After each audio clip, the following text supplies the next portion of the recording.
EOI పేరు మీద 46 ముక్కలు చేసి ప్రైవేటీకరించి రెండో దశలో అదానీ మిట్టలు బట్టి కార్పొరేట్ శక్తుల చేతుల్లో పెట్టడం కోసం కేంద్రంలో మోడీ ప్రభుత్వం గుడిగట్టింది.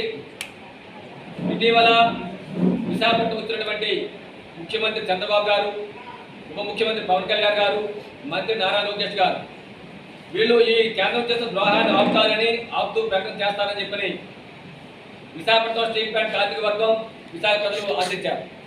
కానీ మీరు దీనికి సంబంధించిన ప్రకటన చేయకుండా విశాఖపట్నం నుంచి పోయారు. అంతేకాకుండా తన ఎమ్మెల్యే పల్లా శ్రీనివాసరావు, గాజువాక ఎమ్మెల్యే శ్రీనివాసరావు ద్వారా స్టీల్ ప్లాంట్ విషయంలో అసత్య ప్రకటన కోరుకుంటూ ఉన్నారు.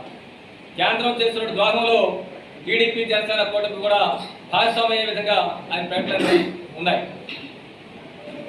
ఆయన ప్రకటన ఎలా ఉన్నాయంటే తాటి చెట్టు ఎదుగుతూ ఎవరంటే దూడ గడ్డి కోసం అనుకోవడం అలా ఉంది పల్లా గారి ప్రకటనలు. ఈవో ఎందుకని చెప్పారంటే ఖర్చు తగ్గించుకోవడం కోసం చెప్పంటారు. వాస్తవంగా స్టీల్ ప్లాంట్ ఖర్చులో 68% ముడిసరుకు కోసం ఖర్చు అవుతా ఉంది. అదేవిధంగా కేవలం 8% మాత్రమే ఉద్యోగులతో పర్మనెంట్ ఎంప్లాయీస్